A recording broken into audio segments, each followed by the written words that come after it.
Hey everybody, how's it going? Often I talk about Apple on this channel and the barriers put in place to us repairing their products. The reason I focus a lot on these barriers is because overcoming those obstacles is key to me being able to make money and provide value to my customers. If I cannot overcome the barriers between myself and fixing Apple's products, then my customers will not find any value in anything I have to offer. I don't really focus on other companies that much, but I don't want you to get it twisted or think that we are not on this slow march to more and more manufacturers wanting more and more control over the devices you own, how long you use them, whether you're renting or owning them, what you install on them, how you modify them, or what you do with them. And there are car companies that seem to be kind of moving in that same direction. Rich Rebuilds goes over this on his channel with many good examples regarding Tesla. Now, there's this one article that I saw recently that I thought would be kind of interesting, where there's an interesting debate that winds up getting brought up here. So looks like this guy installed something called Boost 50 on his Tesla.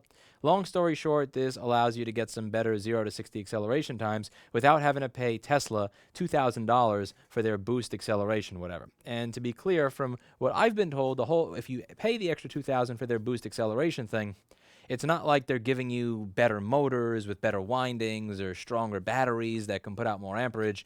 It's software. So we're not talking about, asking a cheap AliExpress battery, 18650, to put out 8 or 15 amps without blowing up, for one example. So over here, you can see that it says incompatible vehicle modification detected, potential risk of damage or shutdown. Now, there's a bunch of questions that get brought up here, and I'd like to, kind of explain where I come at this from and what my first concern is. So the first thing that's interesting here is it says, regardless, the upgrade is billed as transparent, undetectable modification that a driver can install in minutes for a fraction of the price with more features than Tesla's offering. To my knowledge, this thing is, I think, like $1,500, and Tesla's is $2,000. So I don't know about that fraction of the price thing. However, the whole idea here is that they're selling this item with the idea that Tesla won't be able to tell that you did it.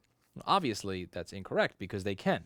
But this only happened after a software update. So before this gentleman updated the software, it was fine. It was only after he updated the software on his vehicle that it could tell that he had messed with it. Now, why are they doing this? Are they doing this so that they can get you to pay for their option? Are they doing this because they're deathly afraid that the car is going to blow up and danger, whatever, if you wind up having this type of modification installed on the car?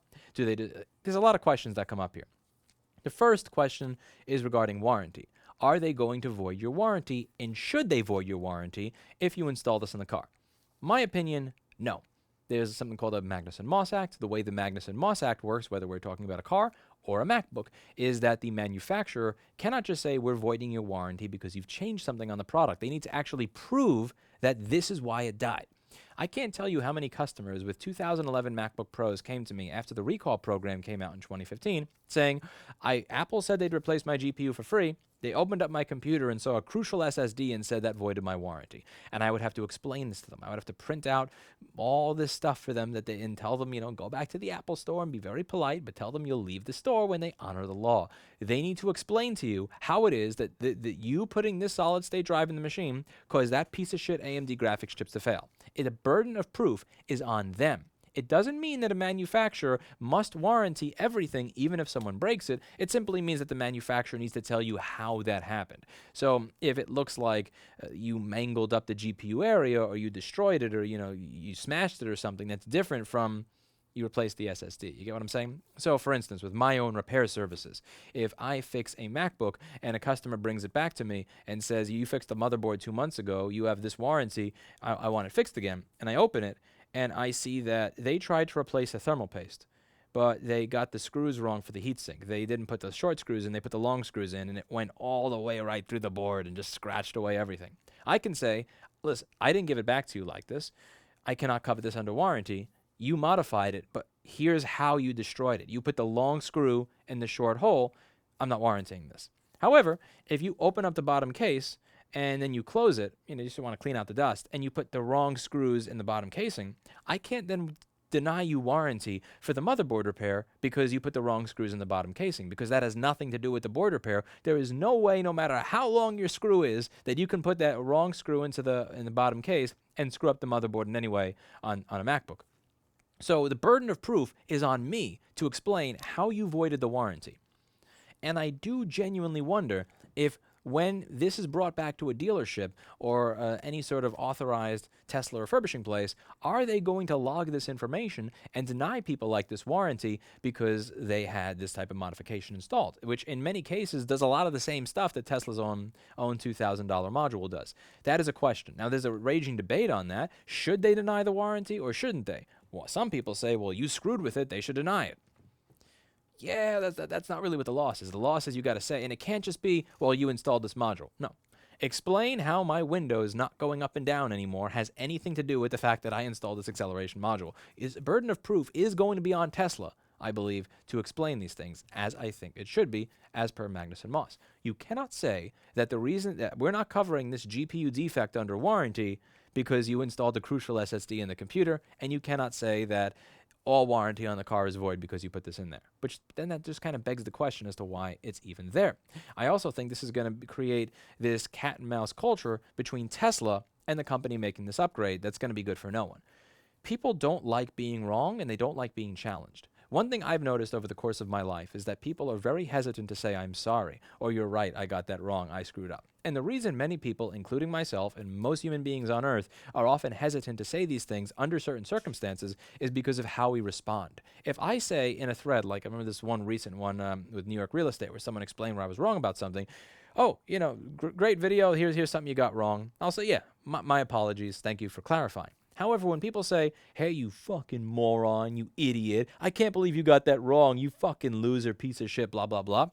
When someone says that, even if you just said the sky is red, you may kind of harden into that position solely because of what the person said rather than say, oh, yeah, you're right, I'm sorry, the sky is blue. People are they don't like being challenged back and forth in that way. It puts us into a very lizard brain mentality. And I think that is going to wind up being something where the manufacturers and the engineers and the programmers at Tesla get into this game of cat and mouse with the company making the modification. And I say that specifically because of what they called it. So when they updated it, what they did is they call it the nice try module. It's not an update. It's like they're giving Tesla that fuck you for doing this, which I imagine is then going to incentivize Tesla to say, well, fuck you, Boost 50. And come up with more and more restrictive ways to try and control and really understand every single effing thing that you do to that car, understand every single modification in any way, shape, or form, and maybe even just to screw with them, say, you know what, maybe in the future it'll say, you know, instead of just giving the user a notification, we're going to give the user a notification to fuck up their car. And we're going to say that your module did it. You got to remember, that's what Apple did with Error 53. When Error 53 came out, where when you replace the home button in the phone, and it works, but when you update it, when you update the software 9 months later, it fails, and Apple said, oh yeah, that's a security feature to keep you safe. The repair shop probably fucked it up. I'm paraphrasing there. It took them a year to correct themselves, but they did that. That was that nice little spiteful dig at all the independent repair shops. Probably got a bunch of customers to torture the independent repair places that didn't do anything wrong when they were working on the phone. Thanks, Apple. I kind of wonder if that's the type of thing that's going to go on back and forth here. And you have to understand that when people enter that lizard brain mentality, which is what we're often programmed to do as humans and will do even if we are good people, especially if you're not a good person like myself, that this little back and forth that I imagine will eventually start happening is not going to be good for the consumer. The consumer will not win from this. If Tesla starts to enter that mode, it's going to get more and more restrictive. And there's a lot of questions coming up here. So, for instance, one of the things that he says here is, I am still yet to visit a supercharger, though. Because you have to remember, this car has its own special snowflake charging method. And that is, Tesla has this thing of superchargers all over the country, because you can't put gas in it. It's an electric car. If you want to charge it at their charging stations, which allow you to fast charge rather than slow charge, then I don't know. Maybe they don't let you on the network. You don't know. I'm really curious. This is 19 days old, but I am very curious to see what actually winds up happening with it. You have to imagine that you try to do. Imagine if you souped up the car that you bought, and you paid to soup that car up, and then you go to a gas station, and then you try to fill it up, and it just says, sorry, we're not giving you any gas. That is something that if you really take it to the old, if you take it to the old school way of dealing with cars or dealing with repairs or dealing with modifications, that's where you really realize, wait, no, we would have never put up with this. Wait, so if I modify the engine in my car in some way, the gas station is not going to give me gas? Like that, it's ridiculous. But this is the future with these devices because your car is stupid. When you put liquid in it, if it's gas, it works. It may work crappy with certain types of gas or versus other types of gas, but it doesn't know what you put in your car. Supercharger or charging, even with a MacBook, you got your one-wire circuit. It's going to talk to the charger before it actually turns on. And that is a debate as to A, whether or not this will work at a supercharger when you modify it, or B, big debate, should it work at a supercharger when you modify it? Now, when people bring up safety when it comes to phones, I always laugh at this because I'm not saying you can't hurt yourself on it. I've blown up lithium batteries in phones before, sometimes just for fun while I'm next to an oil container just to see what would happen. There's a difference between this and that. Like, this is one cell. I have also blown up 200 to 400 cells. Not by choice, but because I was a dumbass and bought crap from AliExpress that I shouldn't have. There's a difference. There's a difference in the safety argument when you're dealing with, let's say, a cell phone where it's ridiculous to when you're dealing with a car where you have lots of really high-powered cells and stuff like that that can be damaged. The part of this article that I'll link to below that hits me the most is honestly just not knowing. It says, perhaps the most frustrating part of this entire debacle is not knowing exactly what happens when the car detects a modification and shows this warning to the driver. Is it recorded in the vehicle's history? Is it sent back as an alert to the Tesla mothership? No one but Tesla really knows the answer to that, but knowing that my car could potentially tattle on me to my mommy is a bit unnerving. And I agree. And again, for me, what I notice first and foremost before everything else, and everybody's going to have their own concern based on their own temperament, their own bias, their own life experience, what I notice first is just the control. I honestly am happy that the car alerts me. I'm not saying that I'm mad that the car alerts me that there is a modification. There's people out there that don't like me. And if one of those people that doesn't like me, finds out where I live and decides to screw with my car before I wake up in the morning and attaches something to it, I would like that my car make me aware that that happened so that I can make the choice to look into it and I can make the choice whether or not to continue using the car as is or have it taken in for service and a look-see. I appreciate that message being there. At the same time, I don't know how much I trust Tesla or Elon Musk or Apple or any of these companies, honestly, with regards to what they're going to then do with that information. Do you personally trust that Tesla is not going to mess with your warranty, is not going to mess with access to superchargers, is not going to mess with disabling features of the car if you modify it in any way, shape, or form? Do you want to be in a position where you need to trust that Tesla is not going to do the wrong thing? Even if they're doing the right thing now, how do you feel about the fact that your car is communicating with the manufacturer about what you do to it? That's just, to me, that's just weird. And I talked about this in the video where I was discussing the real issue with Epic versus Apple, which is that these companies, like, the culture has changed so much. What it is we would accept 30 to 50 years ago to what it is we would accept now. And it's not just with software. It's not just with repair of cell phones and computers. It's really going into affecting everything.